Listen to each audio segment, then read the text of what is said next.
Welcome to the SLP Stress Management Podcast, your place to manage stress, reduce the risk of burnout, and find more balance in and out of your life as an SLP. I'm your host, Jessie Andrix, and in today's episode, we will take a moment to practice what to do when we feel stress in the moment, how to move through it, and move forward. We're also going to take a pause to meditate when we just need to take a pause. And I'm going to share my reflections not on what I want to do better or change or things that didn't work, but my reflections on what did work and what went well for me in this school year and how I'm going to take that into the upcoming year. I'm so excited to share this with you, so let's dive right in.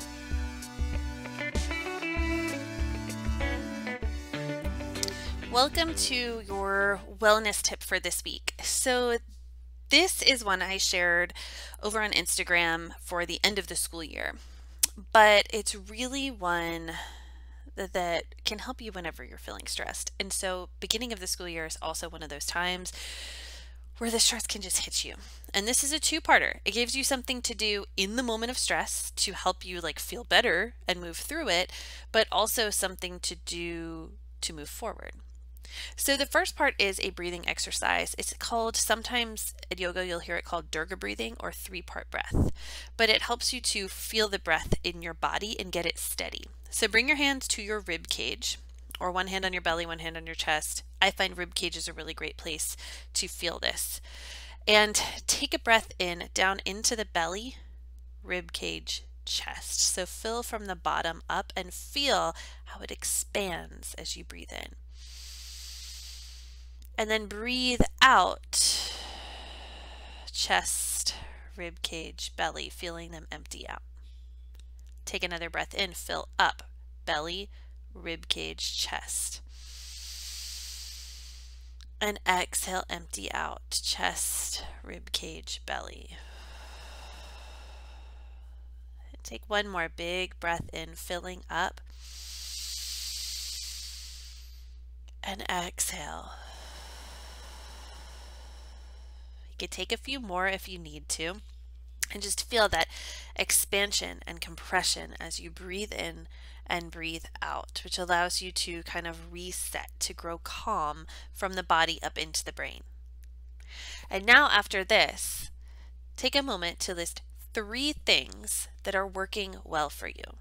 So it could be within your work, wherever the stress is showing up, like in that setting, in that area of your work, or it could be that if you feel like nothing is going well there, 3 other parts of your life where, or 3 other pieces where things are going well or that you consider to be working for you.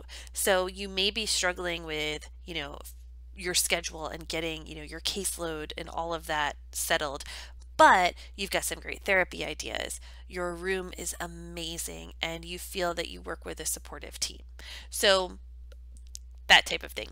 So take those breaths 3 to 5 and then find those 3 things that are working well for you to help you in that moment of stress to feel it, move it through from the brain to the body, out, and move forward.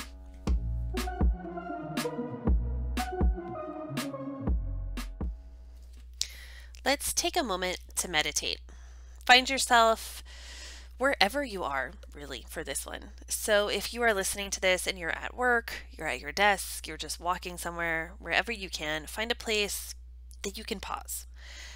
And today that's what we're going to take. We are going to take a pause because when we are on the go and we are kind of just busy, but sometimes we, think of it as negative, but not even negative. Maybe we're just in the flow, we're back in the groove, and you have a lot that you are doing.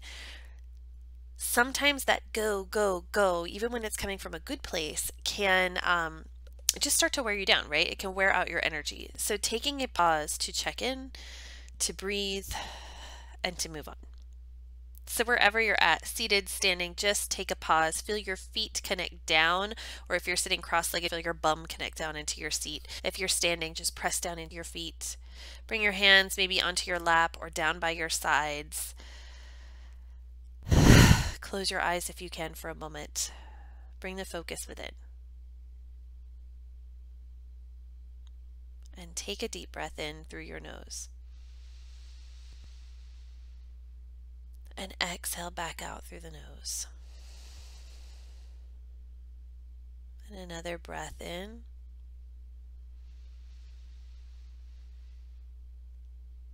And a steady breath out.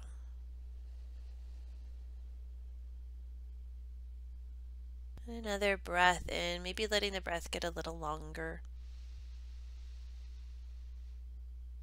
And exhale out. And two more here. Breathe in.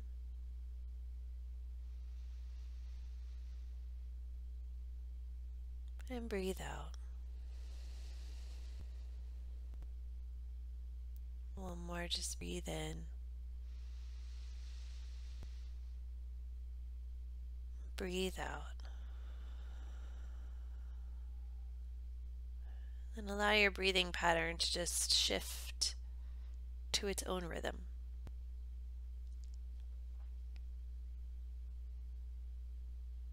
Feel your feet or your bottom pressing down into the seat or into the floor. Feel the hands resting your lap or by your side. And that slight lift through the crown of the head. Feeling the breath move in and out.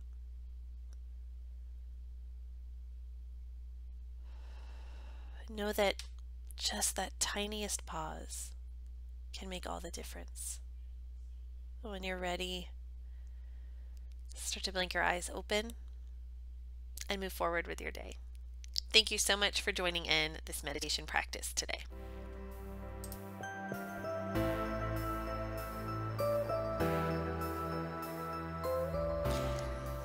The 2022-2023 school year was my first full year as an SLP in the schools, even though I graduated in 2008. So it wasn't like I was brand new to working in the schools. I've worked in them before, either in teletherapy, where I had a really great experience, but I felt like a little disconnected from the school itself.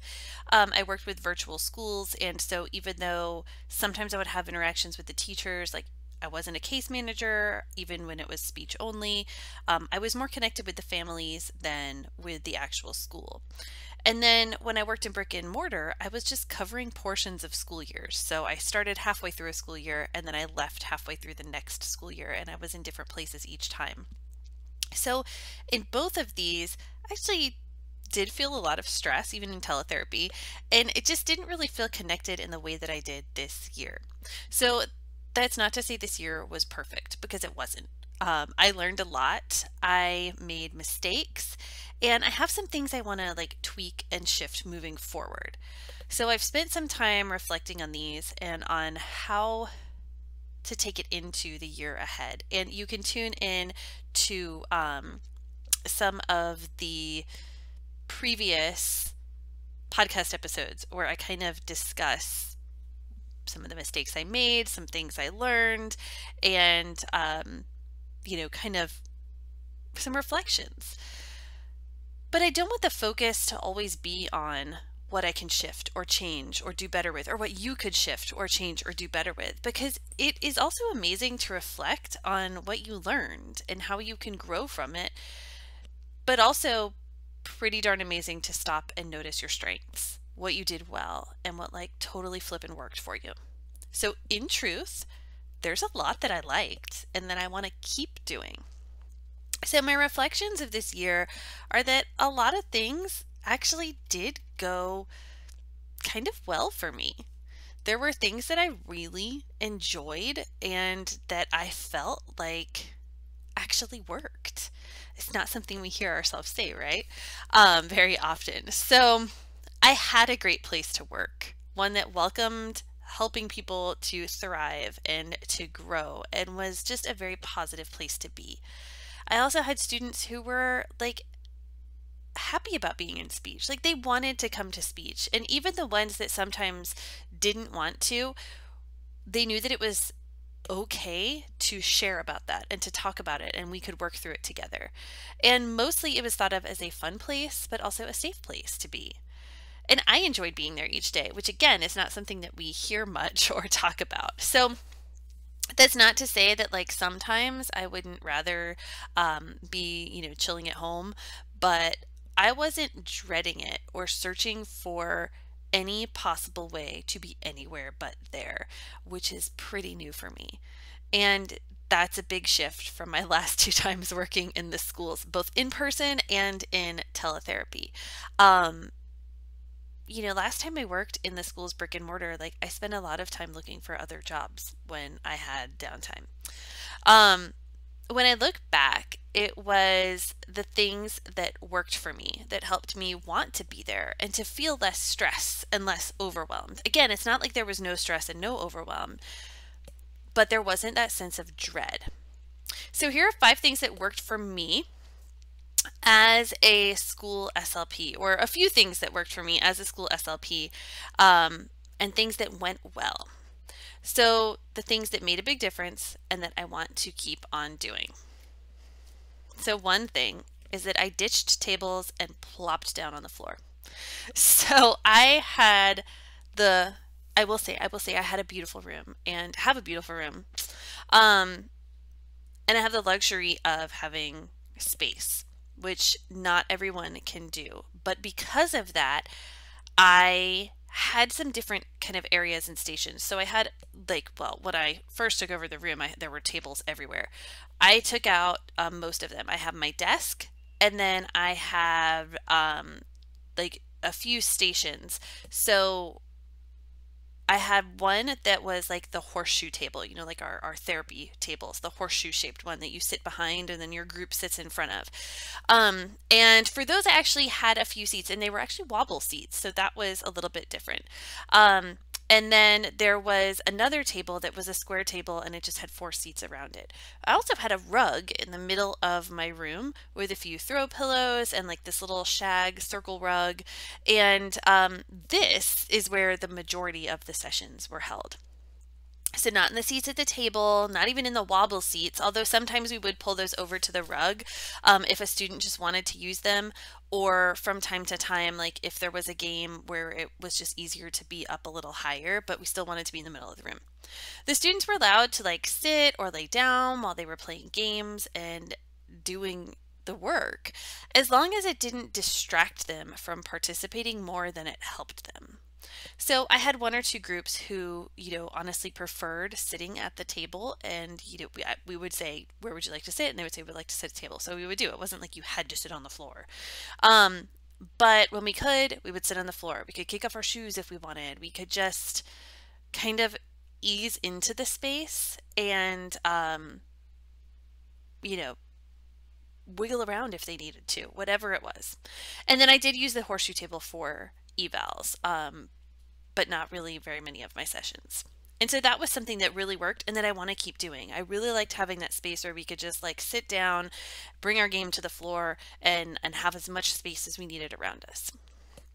Another thing that I felt worked for me was using the materials that the students or teachers, were using. This was for the preschool classes and some of the special ed classes that I would push into. So if I pushed into a teacher's class, I would just use what the teacher was already using. So whatever items they were using or had on hand for that time, that's what I would use. So most of the time that looked like using whatever materials were at like the station was going on in the classroom when I went in. So sometimes they would be doing, like morning meeting or circle time type stuff. And so I would just, decide which students I was going to be working with and go sit with them. And like, that was such a big language part of the day. But then there were times where maybe they were at different stations, like they were doing their centers or moving to different like parts for if it was language arts or science or whatever it was. And so whatever they were moving to, sometimes I, setting up my schedule, I would know either which students I was going to work with or which station would be the easier one to like have a like a speech and language activity at. And so I would just use what was there. If they were, you know, working with a certain book, or if it was a certain, you know, if we were doing some sensory stuff, whatever it was, we would do what they had out and use that. And with preschool, you know, a lot of it is play anyway, and it's just different types of play. So I would just be wherever my students were going to be, or say, hey, these are the students I'm going to see. Let's go to this center and use that today.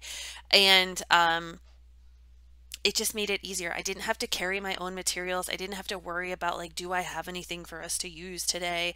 And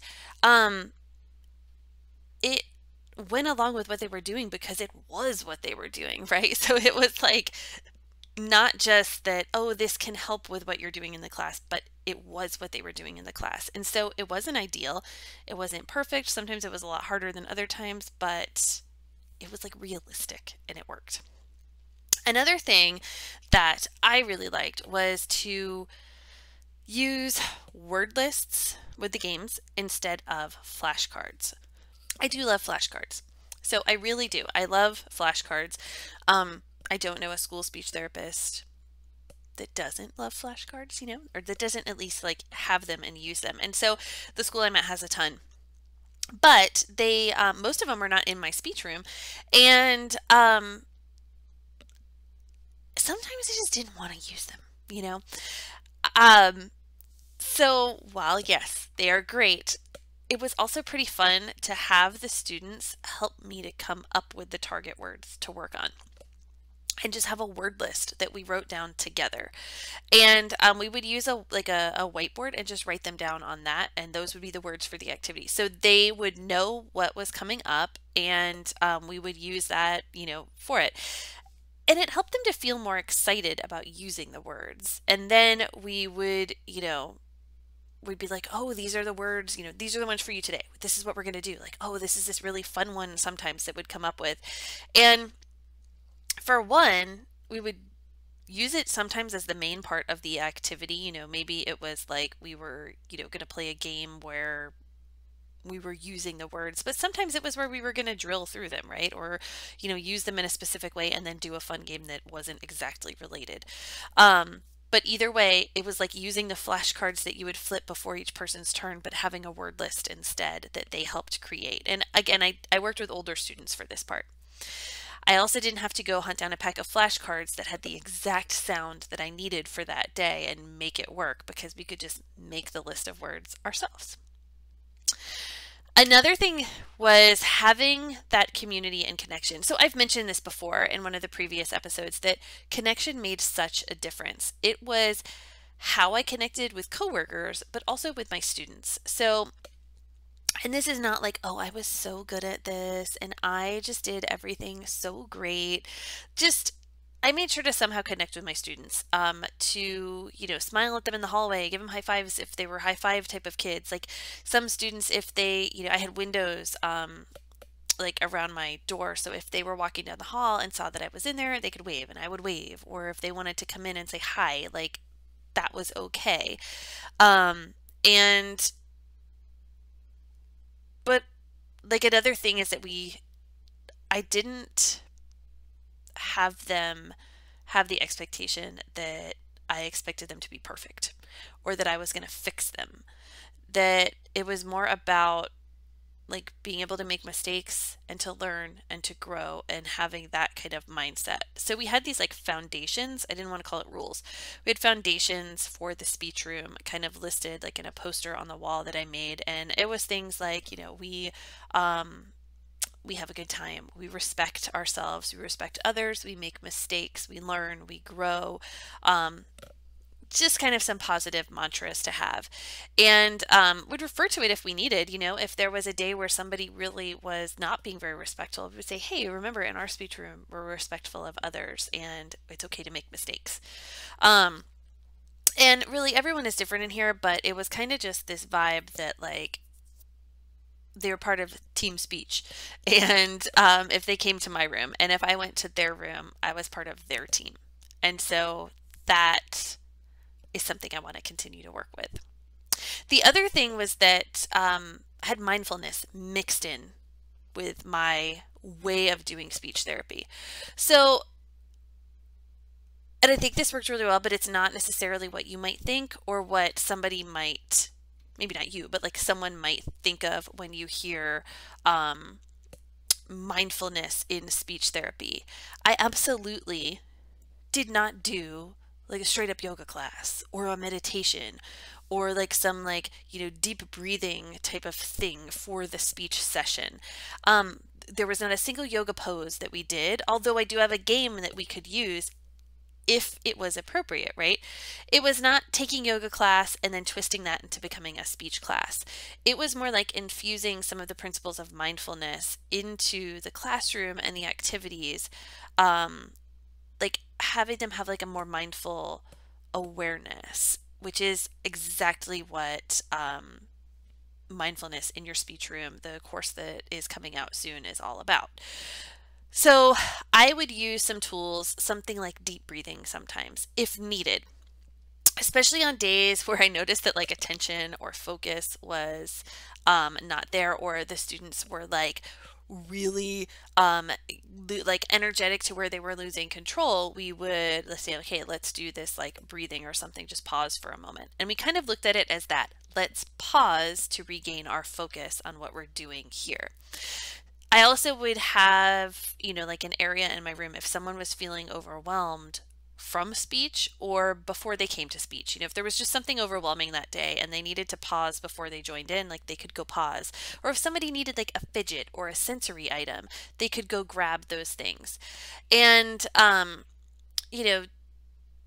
this was just kind of some things that they knew when they came in, and really these are mindfulness things.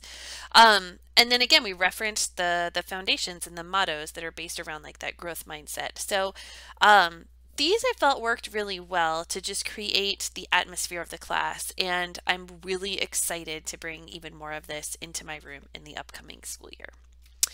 So it is really easy to look at what you need to do better or to change, or even just shifting because you learned something, right? But it's also important to look at what worked for you and what went well so that you can continue to use it and it doesn't get lost in fixing all of these other things. So to not just let it get pushed aside, but to help recognize that yes, you are the SLP and you did some really awesome things and worked with some amazing humans. And the work is so worth it. So I would love to know what went well for you this last year, or what went well that you are going to continue to incorporate in the upcoming year. You can share in the comments over on the blog, email Jessie@jessieandrix.com, or send me a DM over on Instagram @JessieAndrix. And if you want to bring more mindfulness to your class or speech room in the upcoming year, make sure to sign up for the waitlist and be the first to know when my new course, Mindfulness in Your Speech Room, opens. Plus, you'll snag an exclusive discount on enrollment. So click below, enter your email, and confirm your sign up for all the details. And thank you so much for being here today. Love and light to you.